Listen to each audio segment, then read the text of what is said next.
this COVID, Omicron and COVID third wave? ये सब क्या? ओमिक्रॉन जैसा कि अभी सबको ऑलमोस्ट पूरे कंट्री को मालूम हो गया है, एक नया वेरिएंट है जो कि बहुत तेज़ी से फैल रहा है। लास्ट 3-4 दिन में ही हमने देखा है बहुत केसेस बढ़ गया है। जैसे वायरस अपना रूप चेंज करते रहते हैं, उनमें से ओमिक्रॉन एक उनका नया रूप है। जैसे पिछले वेव में जो हमने देखा था उसको डेल्टा बोल रहे थे हम लोग, इस बार वाले को हम लोग ओमिक्रॉन बोल रहे हैं।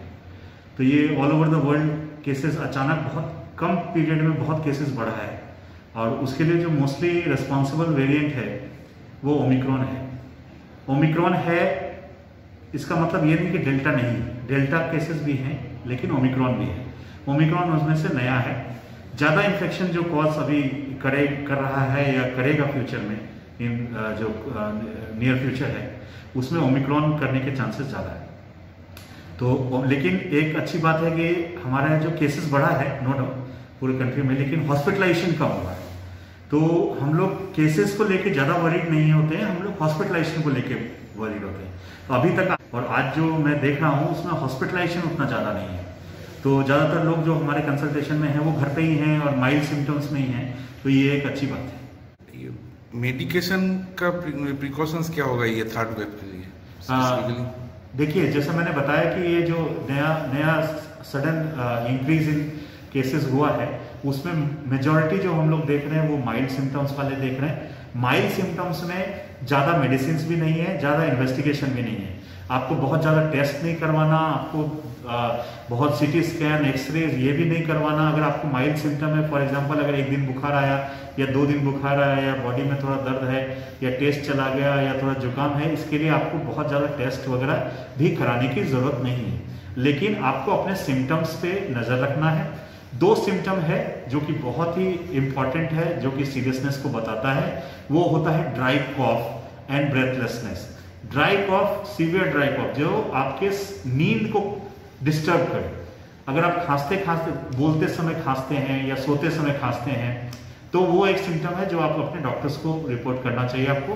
एंड सेकेंड होता है ब्रेथलेसनेस। ब्रेथलेसनेस मतलब नॉर्मल एक्टिविटी में ब्रेथलेसनेस, जैसे बाथरूम जाने में सांस फूलना, जैसे बात करते समय सांस फूलना, या फिर खाना खाते समय सांस फूलना।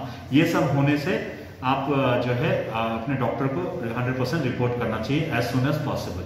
बहुत ज़्यादा पैनिक होने की ज़रूरत नहीं है। हमारे एक्सपीरियंस में अभी तक कुछ ज़्यादा सीरियसनेस हमने नहीं देखा है, और जो पिछले वेव में जो तबाही मची थी, जो डिजास्टर्स था, उस तरह का सो फार भगवान की दया से अभी नहीं है। Omicron is a viruses way of telling कि we want to coexist. Virus थोड़ा कमजोर हुआ है, हम थोड़े स्ट्रांग हुए हैं, हमारे पास वैक्सीन आई हैं, हमारी इम्यूनिटी अच्छी हुई है, हमारा रहन सहन अच्छा हुआ है, और वायरस थोड़ा वीक हुआ है। और वायरस बोल रहा है कि इस एनवायरनमेंट में हम दोनों मिलके रहेंगे। उसके लिए ये मोस्टली ये जो वेव आ रहा है, इससे हम लोग को शायद इंडिकेशन यही मिलता है। थर्ड वेव में सर वो वैक्सीनेटेड पीपल कितना सेफ है?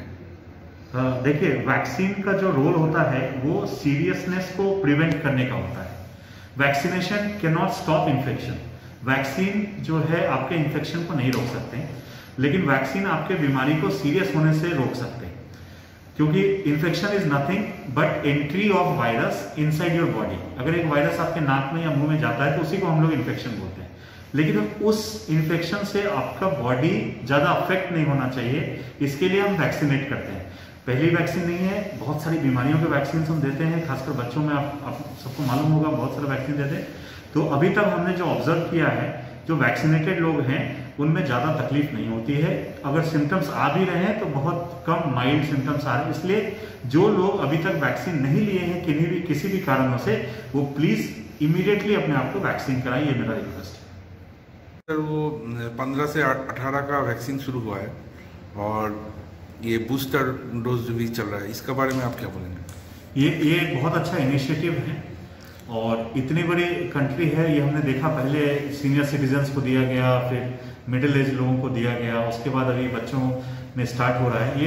ये सिर्फ 15 से 18 का एज इसलिए रखा गया है क्योंकि बिकॉज ऑफ लॉजिस्टिक रीजंस एक साथ उतने पॉपुलेशन के लिए ओपन नहीं कर सकते हैं, देयर कैन बी प्रॉब्लम।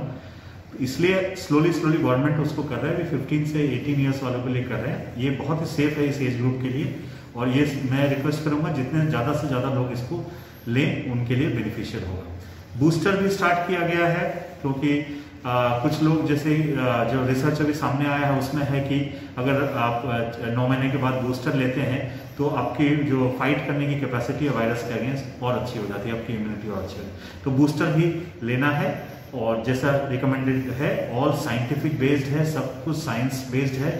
इसको आप आगे बढ़िए और इसको जो आप अगर आपको बूस्टर के लिए एलिजिबल है तो बूस्टर लीजिए, अगर आप वैक्सीन के लिए एलिजिबल है तो वैक्सीन लीजिए और घबराने की बात नहीं है। लॉकडाउन क्या सर ओनली वे है ये कंट्रोल करने के लिए स्प्रेड या थर्ड वेव स्पेसिफिकली?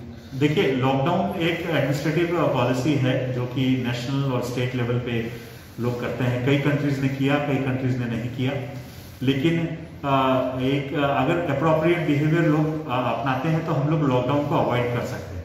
लेकिन इमीडिएट सर्च को थोड़ा स्लो डाउन करने के लिए लॉकडाउन एक इफेक्टिव मेथड हो सकता है, लेकिन इसमें कितना फाइनेंस, बिकॉज ये कहानी हम लोग ऑलमोस्ट अभी देख रहे हैं कि 2 साल से चल रही है, तो इसमें कितना लॉस कितना फायदा ये सारा कुछ देख के वो करना चाहिए और लोगों को थोड़ा रिस्पॉन्सिबल बिहेवियर करना चाहिए, फिर लॉकडाउन की नौबत नहीं आएगी।